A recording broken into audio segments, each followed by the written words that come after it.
Yeah, so my name is Dalton Johnson. I'm an adventure photographer, and so essentially what that means is I take photographs of people climbing and surfing, and I also write stories along the way.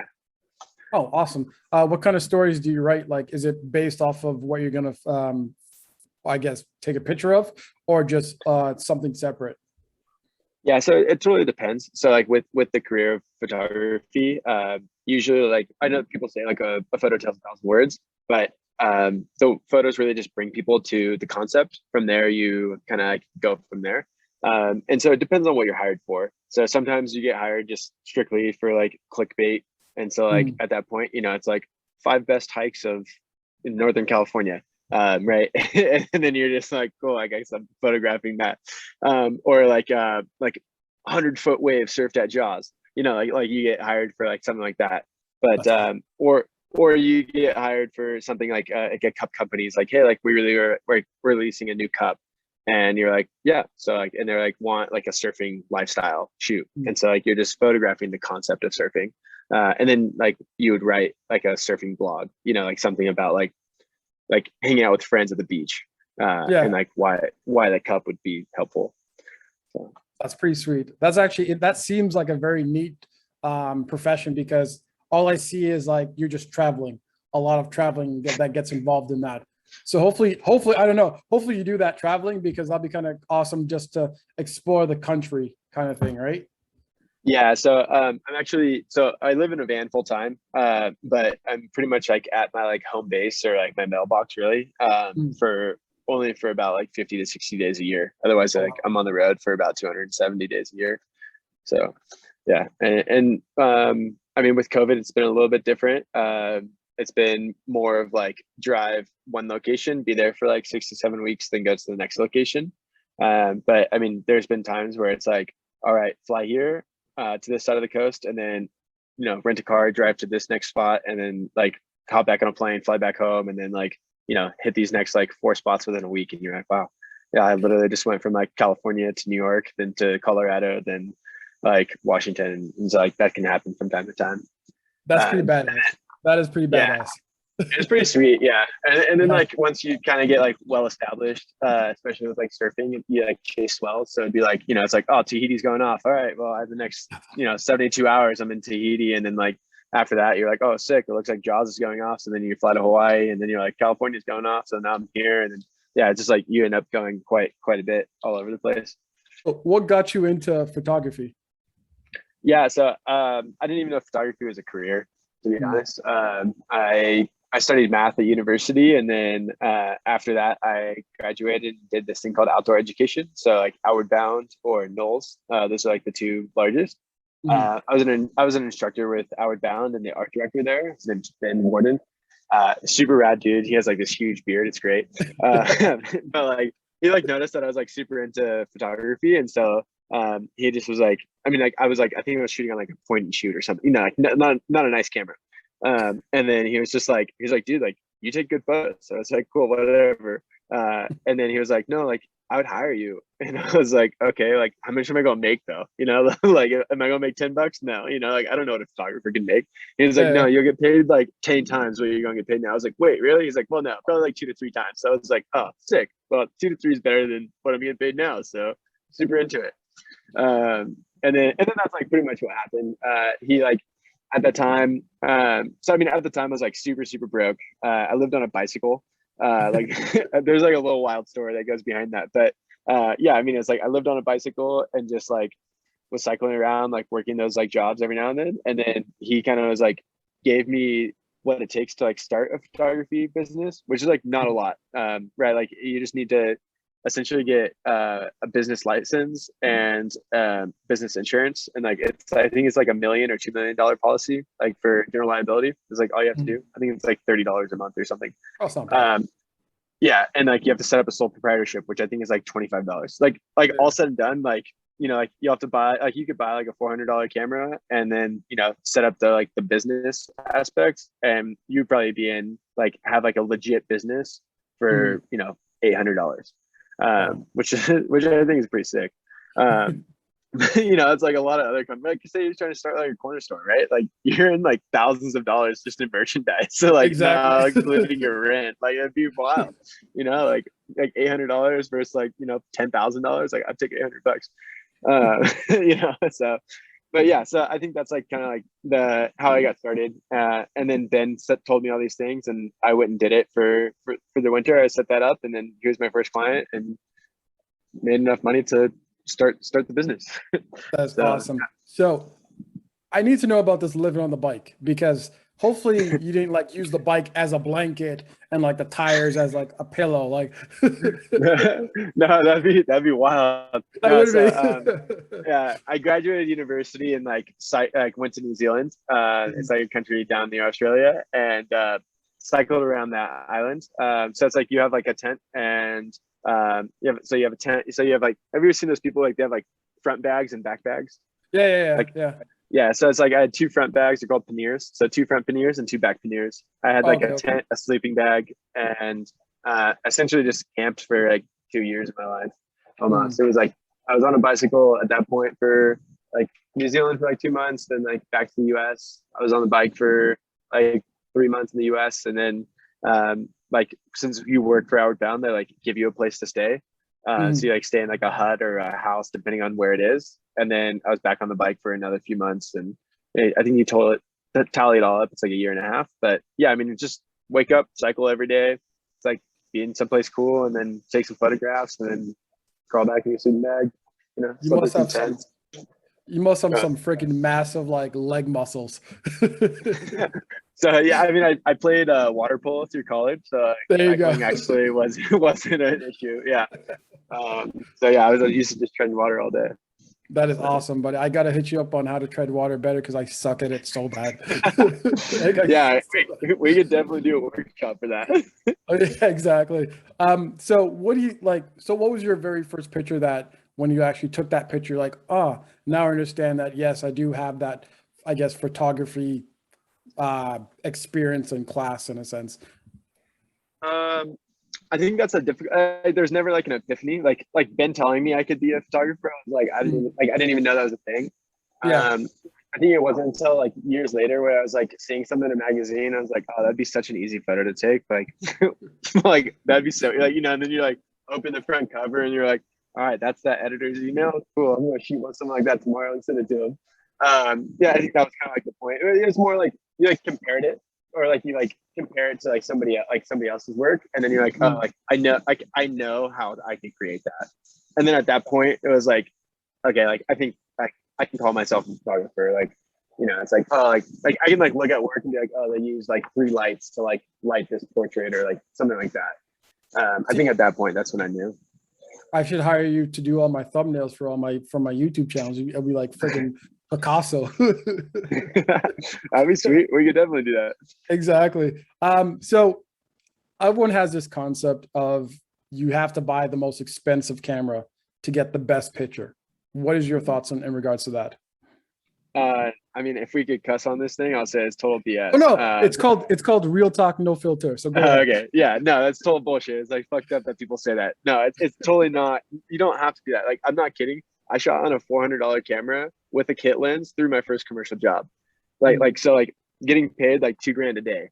Oh wow. Like yeah, like on a $400 camera. Like you don't have to have a camera. Like after that job, like yeah, I bought a nice camera because it was like, Mm. essentially like the difference is like how quickly they wear down. The $400 cameras, like they're good for like a couple 100,000 shutters.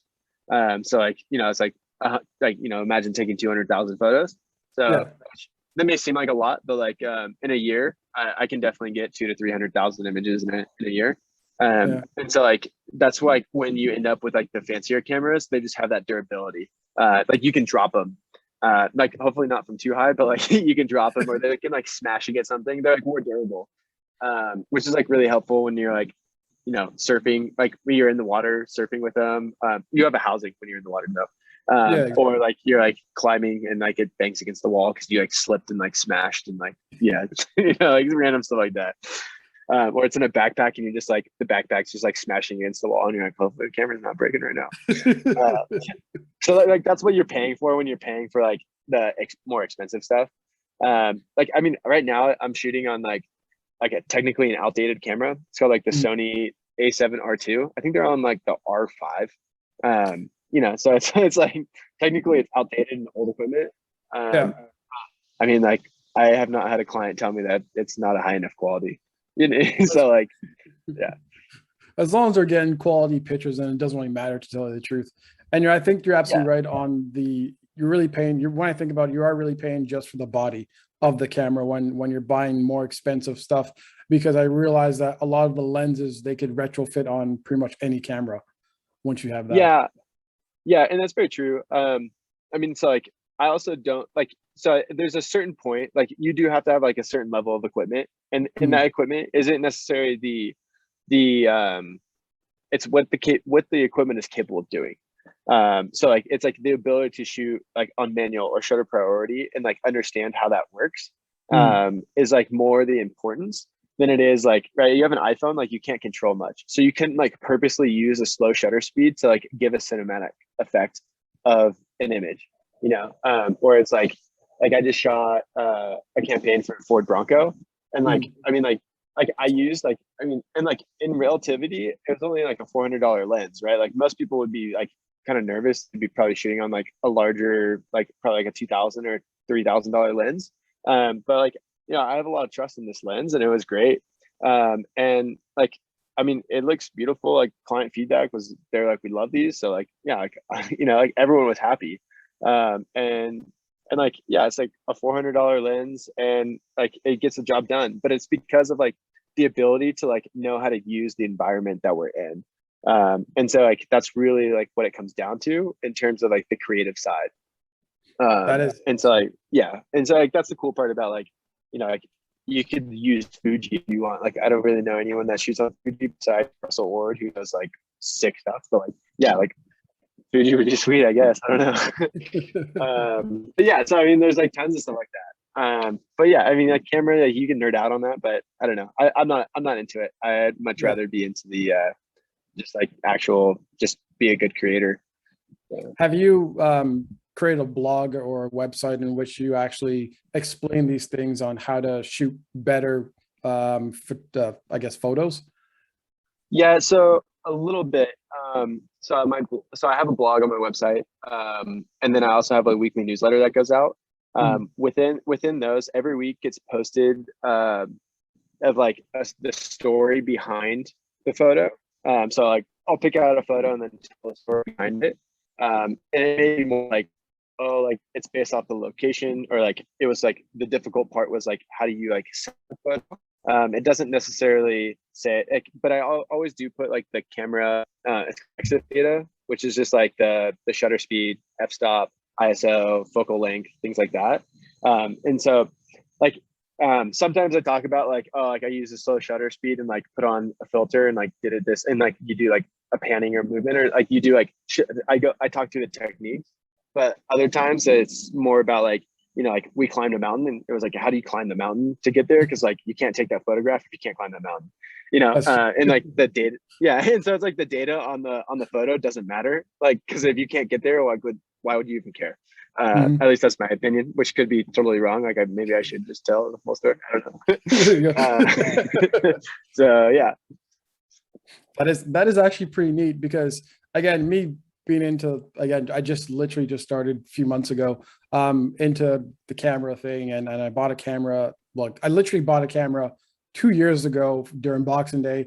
It's been in a box for like the longest time. Finally took it out a year ago, and I look at all these numbers and the shutter speeds, and I'm looking at the ISO, and I'm like, do I shoot manual or do I shoot automatic? I'm like, I'll just stick it automatic. I do not know any of like how to use it, but based off of what I'm hearing from you, it's good. And I think it's the best thing is you could benefit from understanding those numbers and what frames to shoot in, what ISO to shoot in. And I just said ISO because you said ISO. I have no clue what ISO is. So Yeah.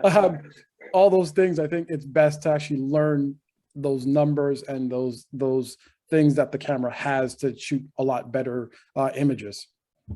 Yeah, so I would say that's like the key, because it's like essentially once you learn what each of those functions are, you can learn what you don't want to have to deal with.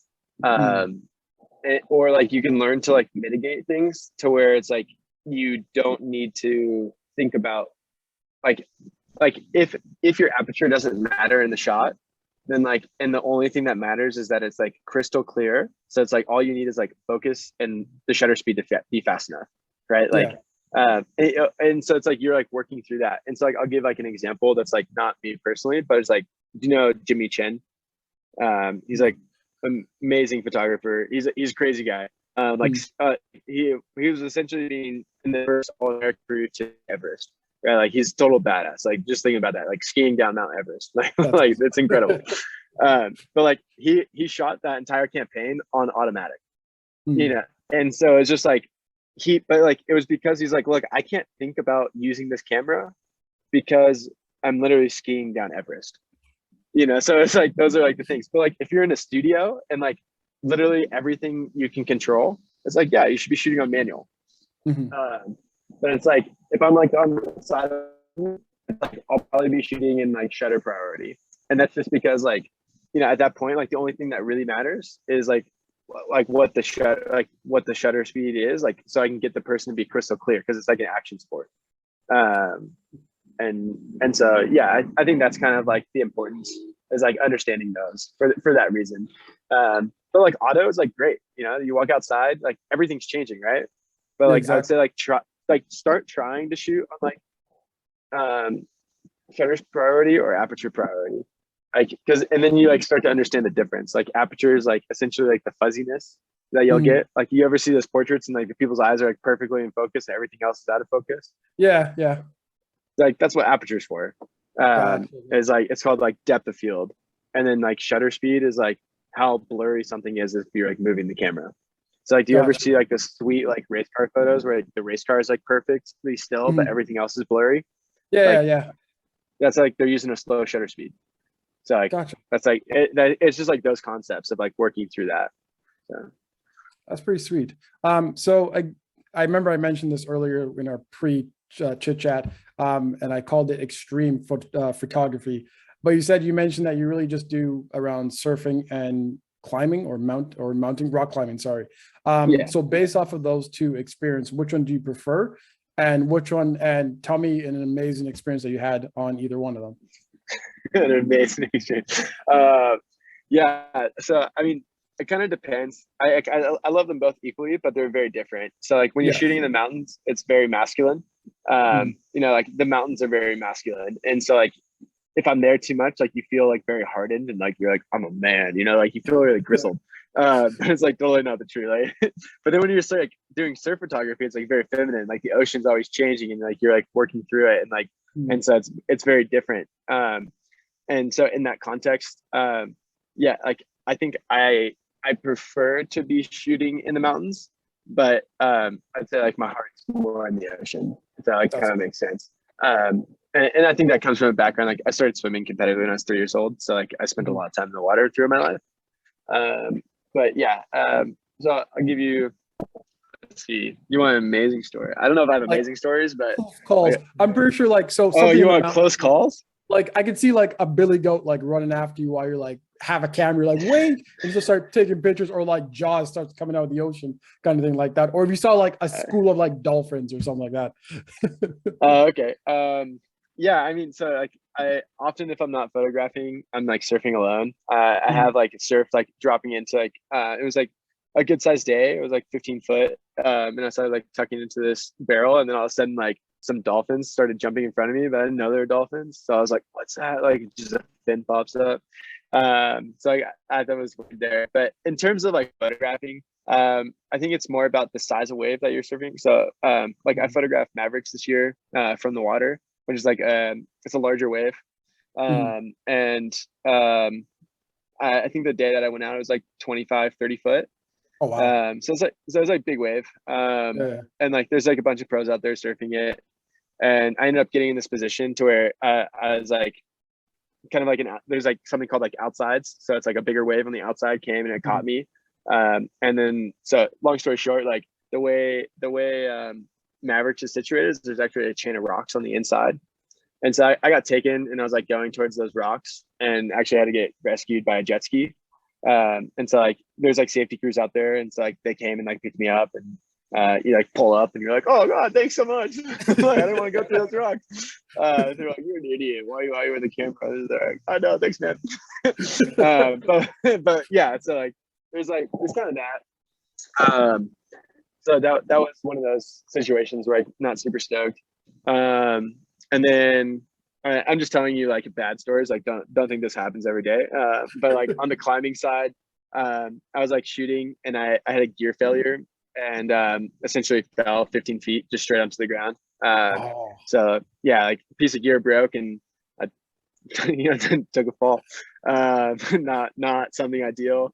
And I think it's more not ideal. Like not only like do you get hurt, but it's more of like you ruin the other people's experience. Yeah, that's true. It's like I'm like there photographing somebody like trying as hard as I can on something, and then like a piece of gear fails, and like like so literally the dude next to you is like moving, and all of a sudden you just like and like smack into the ground. Like that's not what anyone wants to see or ever experience.